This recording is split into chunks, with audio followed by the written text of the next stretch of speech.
네, 안녕하세요. 저는 용인시 청소년 성문화센터의 게리입니다. 오늘 제가 이야기할 주제는 성폭력 예방 교육은 성폭력을 진짜 막을 수 있는가에 대한 이야기입니다. 제가 마주하고 있는 성교육과 센터에서 진행하고 있는 가해자 특별 프로그램에서 만난 가해 청소년들에 대해 이야기해 볼까 합니다. 발제하기 앞서서 저는 이제 센터에서 상담을 하고 교육을 한 가해 청소년들이 모든 가해 청소년들을 일반화하거나 대변할 수 없고 저의 경험과 느꼈던 것들을 중심으로 이야기함을 말씀드리고 시작하도록 하겠습니다. 저는 성교육하기 전에 몇 가지 질문을 합니다. 이거는 초등학교, 중학교, 고등학교 모두 해당되는데 성교육과 관련돼서 몇 가지 질문을 할 때 성교육 받아본 적 있어? 아니면 성교육 받았을 때 기억 남는 거는? 등의 질문들을 합니다. 그럼 이제 받아본 적 없다고 하는 청소년들도 나오고 그리고 받아봤다는 청소년들도 그게 뭔지는 잘 모르겠다 아니면은 몇 가지 단어 정도 이야기하는 경우들이 있습니다. 그렇다면 다른 질문으로 넘어갑니다. 혹시 성폭력 예방 교육은? 이라고 하면은 대부분이 받아봤다고 이야기를 합니다. 이 질문으로 알 수 있는 것은 실은 성교육하는 시간은 성폭력 예방 교육을 하는 시간이라는 명제라고 인식하고 있다는 것입니다. 이는 아동 청소년들뿐만 아니라 성인들 그리고 사회가 가지고 있는 통념 역시도 성에 대해서 정확한 의미를 인식하지 못한 채 성이라는 근본적인 이야기가 빠져 있는 성폭력이라는 개념을 학습하고 이해하고 있는 굉장히 모순적인 상황이 펼쳐지고 있는 것입니다. 간혹 이제 학교나 체험관 신청서가 들어올 때 몇 가지 당황스러운 기타 사항들이 있습니다. 성폭력이 발생해서 교육을 한다. 아니면은 음란물을 보는 것 같아서 교육을 해야 한다. 그리고 가해 행위가 일어나지 않도록 하기 위해서 성교육을 해야 된다. 라는 등의 기타 사항에서 작성해 주신 분들이 있는데 여전히 이 모습들을 보더라도 여전히 우리가 성이라는 거를 정확하게 인지하지 못하고 그리고 성폭력이라는 거를 성이라는 범주 안에서 이야기하는 것이 아닌 따로 분리해서 분절적으로 이야기하는 느낌들이 굉장히 많이 들었습니다. 한편으로는 그런 말들, 그런 시선들을 받을 때 저는 과연 성폭력 예방 교육이 성폭력을 막는 방법일까라는 저 스스로한테도 질문을 던져보기도 합니다. 한국 사회에서 여전히 아동 청소년들을 바라보는 시간은 무성적인 존재이고 결국에 미성숙한 존재 그리고 보호주의적인 시각으로 뭔가 보호를 하면서 그런 시각들로 많이 바라보고 있습니다. 이는 특히 성교육에서 많이 보여지는데요. 성교육을 시켜야겠는데 너무 많이 알지 않았으면 좋겠다. 아니면은 수위가 어떻게 되나요? 등의 성교육이 마치 성폭력을 유발하고 성적 표현 음란물을 보는 등의 영향을 미칠 것이라는 왜곡된 통념으로 인해 아동 청소년들 스스로가 본인 스스로가 성적인 존재로 인식하지 못하게 하는 아이러니가 쉽게 보여집니다. 또한 교육의 대상인 아동 청소년들이 주체가 되어 실질적으로 본인들이 궁금한 거에 대해서 질문을 하거나 아니면 본인들이 주제를 선택하는 권리가 잘 작동하지 않고 있습니다.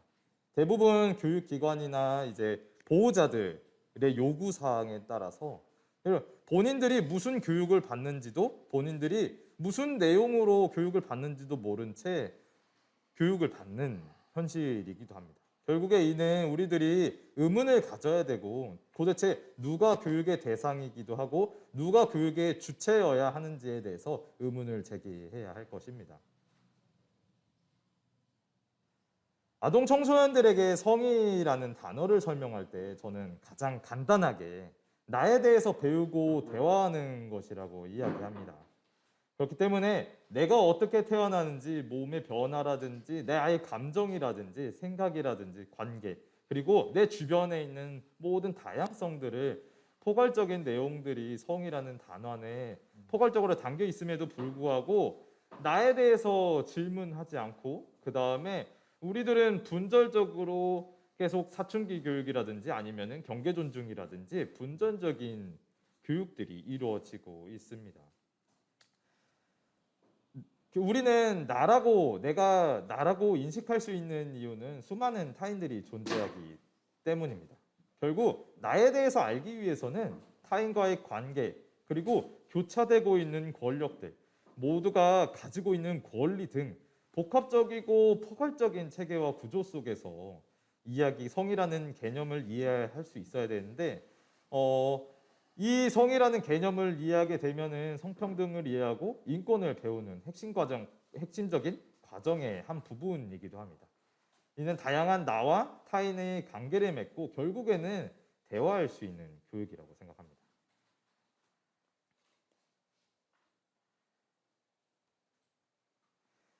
하지만 한국 사회에서 보여지는 성교육은 여전히 분절적이고 목적이 다른 방향에 있고 그냥 신체 명칭만 알려주고 그냥 우리가 알아야 되는 다양한 권리들에 대해서 이야기하지 않은 채 목적이 빠진 그리고 그런 내용들이 포함되지 않는 결국에 흐름 없는 분절적인 교육, 마치 단일 제품을 생산하는 것과 다르지 않다고 생각을 합니다. 또한 교육을 신청하려는 교육기관 및 보호자 역시들도 제품을 고르는 것처럼 선택적 교육이 가능하다는 것은 실질적으로 교육을 받는 대상자들에게 나와 타인에 대해 배우는 것이 아닌 그냥 잠깐 와서 시간 때우는 거, 분절적이고 절대 이해가 되지 않는, 나하고 절대 상관이 없는, 관련이 없는 성에 대한 왜곡된 통념만 형성하는 결과를 낳을 것입니다. 성폭력 예방교육 내용 중 실천에 대해서 유독 이야기를 굉장히 많이 합니다. 강의 시간 이외에 학교나 가족, 지역사회, 온라인 등 일상생활 속에서 교차하여 사유하거나 실천할 수 있는 공간이 없다는 건 역시 우리가 현재 성교육을 배우고 성폭력 예방교육을 배운다고 해서 성폭력을 그리고 내 주변에 있는 사람들을 존중할 수 있는가에 대한 고민을 나눠야 하는 시점이 아닌가 싶습니다. 결국에 우리들은 중요해서 소중하니까 라는 목적보다는 왜 배워야 되고 무엇을 배우고 나와 타인은 어떻게 대화를 해야 되는지 나의 삶과 연결시킬 수 있는 교육이 필요합니다. 용인시 청소년 성문화센터에서는 가해자 특별 프로그램을 진행합니다. 수원가정법원의 소년보호재판으로 총 10개의 보호처분 중 2호 수강명령 보호처분을 받은 청소년들을 대상으로 위탁하여 운영하고 있습니다. 2019년부터 교육을 시작하여 현재까지 센터에서는 92명의 가해 청소년들과 95명의 보호자의 상담 및 교육을 진행하였습니다. 이후로도 지속적으로 계속 처분이나 아니면은 보호 처분을 받는 학생들은 지속적으로 있고 현재 이제 상담 진행했을 때 이제 사건과 관련돼서 그리고 피해자에 관련돼서 이야기를 중심적으로 합니다. 하지만 앞서 이야기한 나에 대한 질문을 먼저 하게 됩니다. 센터에서 사용하고 있는 문장 완성하기라는 활동지에는 내가 생각하고 인식하고 있는 나와 내 주변의 사람들과 환경에 대해 이야기를 나눕니다. 많은 청소년들이 이 활동지를 보고 가장 많이 이야기한 내용은 생각해 본 적이 없어요. 또는 뭐 잘 모르겠어요. 그리고 내가 잘하는 거, 싫어하는 거 잘 모르겠는데? 라고 하는 대답들이었습니다. 청소년들을 상담하며 우리 사회 자체가 나에 대해서 질문하지도 궁금해하지도 않게 만들고 있다는 생각을 하게 되었습니다. 결국 나에 대한 질문, 성에 대한 질문은 배제되고 타자화하여 내가 정작 어떤 사람인지, 무엇을 좋아하고 잘하는지, 나는 어떤 인정을 받아봤는지, 어떤 존중을 받아봤는지, 그리고 내가 가장 기본적으로 내가 나를 인식할 수 있는 거에 대해서 확립되지 않은 것입니다. 상담을 진행하면서 이는 결국 가해 청소년들만의 특수성이 아니라 우리 모두의 상황이자 나를 포함한 타인에 대한 타자화를 통해 공감하고 대하기 어려운 사회라는 것으로도 연결이 됩니다. 흔히 우리는 가해 청소년 하면은 악마시키는 것들이 굉장히 많습니다. 그리고 폭력적인 환경을 가졌거나 아니면 범죄 성향이 원래 있었거나 폭력성이 높은 사람이라는 인식을 가지고 있습니다. 하지만 제가 만나본 가해 청소년들의 모습은 학교에서 그리고 길거리에서 체험관에서 흔히 만나온 청소년들과 다를 바 없었습니다. 그리고 가해 청소년들 역시 학교에서 성희롱 성폭력 예방 교육을 의무로 매년 들어오던 청소년들입니다. 그럼에도 불구하고 성범죄를 선택을 하는 이유, 그리고 그 선택을 하는 이유들이 무엇인지에 대해서 가해 청소년을, 그리고 그 어떤 작용점들, 그리고 어떤 생각들이 가해 청소년으로 만드는지에 대해서 이야기되고 있지 않는 것입니다. 센터에서 진행한 가해 청소년들의 범죄는 불법 촬영, 성착취물 관련 포함 디지털 성범죄가 98.6%입니다. 가장 많은 비율을 차지하고 있고요. 뒤이어 강제추행이 20%로 디지털 성범죄와 강제추행이 주된 범죄 유형이었습니다. 하지만 상담을 하면서 공통적으로 나타나는 특징은 강제추행이나 유사성행위, 강간과 같은 다양한 범죄 유형 역시도 디지털 환경이 동기가 되거나 아니면 동시다발적으로 발생하는 관련성이 있다는 것이었습니다. 가해 동기를 보면은 여자에 대한 호기심, 유튜버가 하는 거 보니까 재밌어 보여서, 관심 있는 애라서, 누구나 거래하니까 등의 이유를 드는 것을 볼 수 있었습니다. 이는 성희롱 성폭력 예방 교육을 의무로 받고 있음에도 불구하고 호기심으로 관심이 있어서 누구나 하니까 라는 이유 때문에 현재 본인이 하고 있는 행동이 가해 행동이라고 인식하지도 못하고 있고 성폭력이 일상화된 사회라는 것을 단적으로 보여주는 예시이자 현재 성폭력 예방 교육의 방향성에 대한 현실이기도 합니다. 우리는 어느 방향으로 우리는 지속적으로 성폭력 예방 교육을 받고 있지만 도대체 이 학생들한테는, 그리고 많은 청소년들에게는 성폭력이라는지 아니면은 폭력이 어떤 식으로 발생이 되는지 정확하게 인지하고 못한다는 것입니다. 앞서 이야기한 결국에 실천할 수 있는 사회적 공간, 그리고 공간적 환경들이 마련되어 있지 않은 것도 굉장히 큰 문제입니다. 가족이라서, 친구라서, 그리고 아직 뭘 모르니까 등 가장 가까운 관계에서부터 권리에 대해서 존중받거나 인정받지 못하는 환경들은 교육과 현실의 간극을 형성해요. 분리시켜서 성이라는, 그리고 성폭력이라는 주제는 나와 관련 없음을 지속적으로 인식시키는 것입니다. 결국에 폭력과 성폭력과 관련된 것들은 나와 관련 없는 내용, 나하고 굉장히 멀리 동떨어져 있는 내용이라는 생각들을 가지게 됩니다.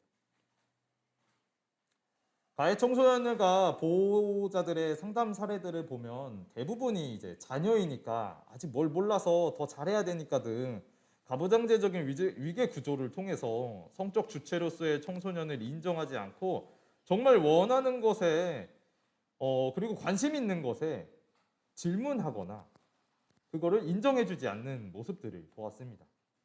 이는 가해 청소년과 보호자의 이야기뿐만 아니라 체험관에서 그리고 학교에서 이야기 나눠보는 학생들과 보호자 간의 이야기이기도 합니다.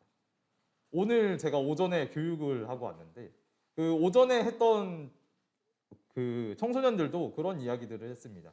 분명 교육에서는 나의 권리를 이해해야 되고 나의 이야기들을 들어줘야 된다고 하는데 나의 동의와 허락이 필요하다고 하는데 정작 집에 가서는 엄마가 아빠가 나의 동의나 허락을 받지 않고 촬영을 하고 나의 동의나 허락을 받지 않고 치과를 데려가거나 나의 이야기를 들어주지 않은 채 나는 다음에 하고 싶은 치과 진료를 오늘 해야 되고 이런 식으로 최소한의 나의 가장 가까운 사이에서의 사람들에서부터 그런 권리가 잘 이루어지지 않고 작용하지 않고 있습니다. 방금 이야기한 것처럼 가장 가까운 환경에서부터 성적 주체로서의 삶, 그리고 권리를 가지고 있고 존중받고 있다는 느낌을 갖지 못하게 되면은 우리가 나에 대해서 그리고 성에 대해서 우리가 인식하거나 내가 받아들이는 거에 어려움을 있을 것입니다. 그래서 가장 기본적인 이야기부터 우리가 선행되지 않아야 되는지 고민이 됩니다. 우리가 성폭력을 먼저 배우기 전에 실은 우리가 성에 대해 나에 대해서 질문하는 것이 선행되지 않아야 되는지 고민이 됩니다. 미디어 언론에서는 성폭력을 개그 소재나 밈, 드림 문화로 소비하고 있습니다. 또한 이를 비즈니스로 활용해서 돈을 버는 사람들도 굉장히 많아지고 있습니다. 혐오를 정치적으로 사용하고 구조적인 성차별이 없다는 왜곡된 통념들, 자본주의 경쟁 구조만이 가장 큰 가치로 만드는 사회적 시스템은 관계에서 존중받지 못하고 인정받지 못하는, 결국에 취약성을 통해 폭력 구조의 재생산을 야기하기도 하고, 폭력이 일상화된 환경에서 내가 피해를 받고 있는지 가해를 하고 있는지도 인식하지 못하게 만들고 있습니다. 폭력이 삶의 모든 부분에서, 다양한 부분에서 복합적으로 발생이 되고 있습니다. 하지만 우리의 교육은 너무나도 분절적이고 한정적인 상황에서만 성폭력이 발생되는 것, 폭력이 발생되는 것들만 이야기를 하고 있습니다. 누군가는 폭력 상황에서 무시하거나 방관을 하고 누군가는 지지를 하고 연대를 합니다. 이런 수많은 가능성들이 배제된 채 피해자, 가해자 되지 않기라는 이분법적인 교육에 국한되어 있는 교육이 결국에는 우리한테 나는 피해자가 아닌데, 나는 가해자가 안 할 건데, 나는 내 주변에 없는데, 나는 아니야 라는 생각들로 다른 이야기, 다른 세상의 이야기로 치부하는 것입니다.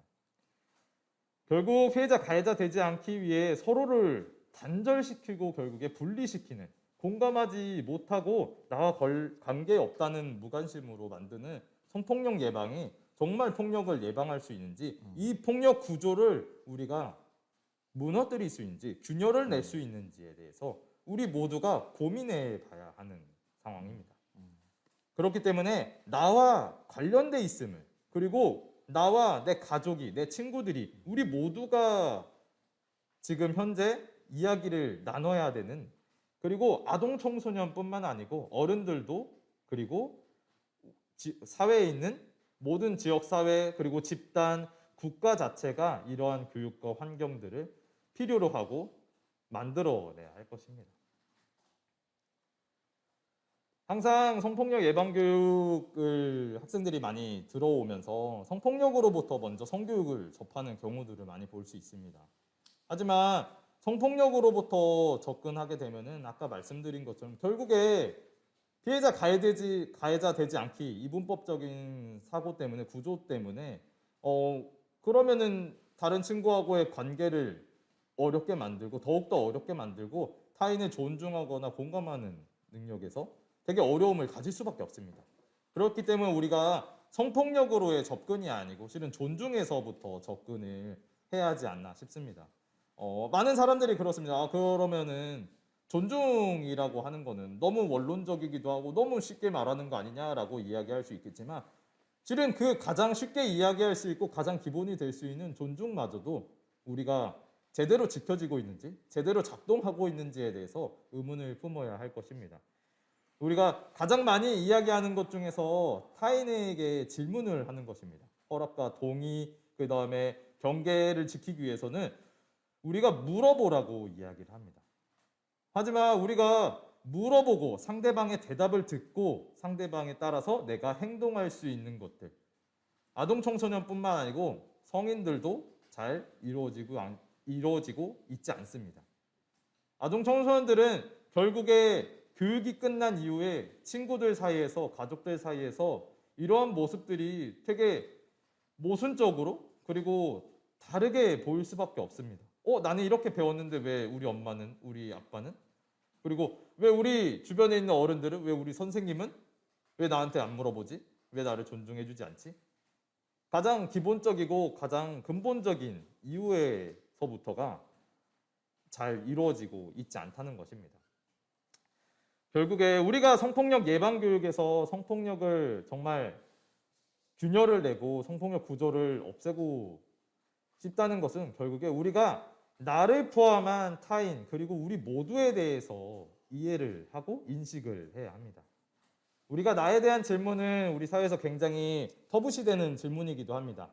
다른 교육적인 측면에서 그런 말들은 그냥 중2병이야라고 치부시키고 사춘기니까 그런 질문 그냥 안 해도 돼 이런 식으로 치부시킵니다.